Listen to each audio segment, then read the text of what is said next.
आप जानते हैं, इतिहास में ना अक्सर ऐसा होता है कि जो बड़ी बड़ी घटनाएं होती हैं उनके पीछे कुछ ऐसे लोग होते हैं जो दिखते नहीं, पर्दे के पीछे रह जाते हैं। आज हम एक ऐसी ही जबरदस्त शख्सियत, एक ऐसी ही महिला की कहानी जानने वाले हैं। तो सवाल ये है कि आखिर वो कौन थीं? एक ऐसी महिला जो शुरुआती इस्लाम की हर बड़ी कहानी के एकदम सेंटर में थीं, लेकिन फिर भी उनका नाम शायद ही हम में से किसी ने सुना हो। चलिए, आज इसी रहस्य से पर्दा उठाते हैं। उनके बारे में एक बात कही जाती है जो उनकी पूरी शख्सियत को बयां कर देती है कि वो हर किसी की कहानी का हिस्सा तो थीं, लेकिन फिर भी कहीं बैकग्राउंड में जैसे गायब सी हो जाती थीं। सोचिए, कितनी अहम थीं, लेकिन फिर भी उन्हें अक्सर नज़रअंदाज कर दिया गया। तो उनकी पहचान को समझने के लिए ना, सबसे पहले उनके रिश्तों के जाल को समझना पड़ेगा। एक ऐसा जबरदस्त नेटवर्क था उनका कि उस दौर का लगभग हर बड़ा नाम, हर प्रभावशाली शख्स उनसे जुड़ा हुआ था। इनका नाम था ल्युबाबा बिन्त अल हारिस। लोग उन्हें फदल के नाम से भी जानते थे। वो पैगंबर मोहम्मद के चाचा अल अब्बास की पत्नी थी और कह सकते हैं कि शुरुआती मुस्लिम समुदाय की नींव रखने वाली सबसे अहम महिलाओं में से एक। अब जरा उनके नेटवर्क को देखिए, मतलब वाकई में कमाल का था। वो पैगंबर की दोहरी भाभी थीं, महान जनरल खालिद इब्न अल वलीद की मौसी थीं, उनकी अपनी बहनें अबू बकर और अली जैसे बड़े लीडर्स से ब्याही थीं। और बात ये खत्म नहीं होती, वो पैगंबर के पोते अल हुसैन की फॉस्टर मदर थीं और समुदाय के सबसे बड़े स्कॉलर अब्दुल्ला इब्न अब्बास की मां भी। और जानते हैं, एक और बात है जो उनकी अहमियत को और भी बढ़ा देती है। खुद पैगंबर मोहम्मद ने उन्हें और उनकी तीनों बहनों को एक खास खिताब दिया था, अल अखवात अल मोमिनात, यानी वफादार बहनें। ये अपने आप में इस बात का सबूत है कि उनकी आस्था और उनका दर्जा कितना ऊंचा था। चलिए, अब उनके रिश्तों से आगे बढ़ते हैं और बात करते हैं उनकी अपनी आस्था और उनकी बेमिसाल हिम्मत की। आपको जानकर हैरानी होगी, खदीजा के बाद लुबाबा इस्लाम कबूल करने वाली इतिहास की दूसरी महिला थीं। सिर्फ दूसरी। ये दिखाता है कि उनका यकीन कितना पक्का था, वो भी मिशन की बिल्कुल शुरुआत में। और देखिए, ये कितना बड़ा फर्क है।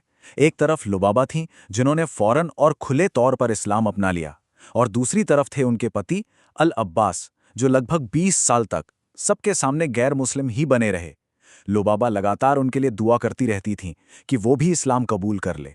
तो सवाल ये उठता है कि उनकी ये मजबूत आस्था क्या सिर्फ दिल में थी, या फिर उन्होंने इसे एक्शन में भी बदला? इसका जवाब हमें मिलता है उनकी जिंदगी की एक सबसे ड्रामेटिक घटना में। तो चलिए सीन में चलते हैं। जगह है मक्का। मुसलमानों को बद्र की लड़ाई में जीत मिली है और पूरे शहर में एक तनाव का माहौल है। और ये खबर पहुंचती है पैगंबर के सबसे बड़े दुश्मन अबू लहब के पास। जाहिर है, वो गुस्से से आग बबूला हो जाता है। अब होता यह है कि अबू लहब गुस्से में एक मुस्लिम गुलाम अबू राफी को बुरी तरह पीट रहा होता है। लुबाबा ये सब देख रही होती हैं।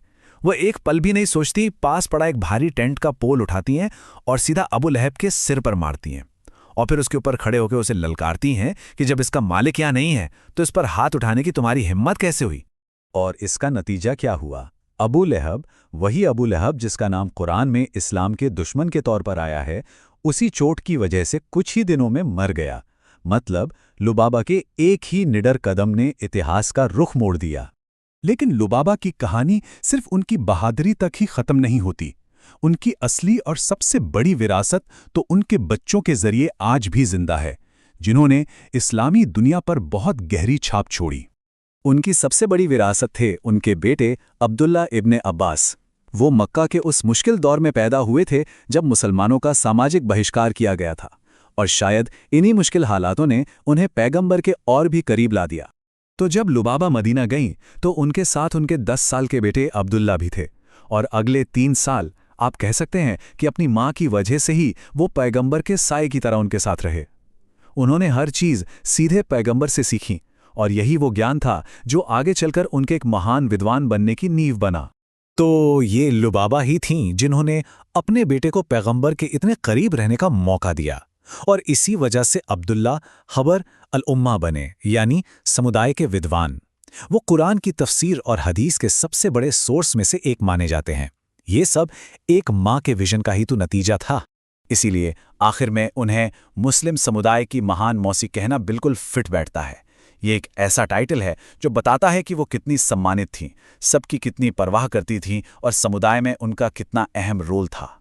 लुबाबा की कहानी हमें ये सोचने पर मजबूर कर देती है ना कि इतिहास के पन्नों में, बैकग्राउंड में और कितनी ऐसी ही जबरदस्त और प्रेरणा देने वाली कहानियां छुपी होंगी जो बस अपने सुने जाने का इंतजार कर रही हैं।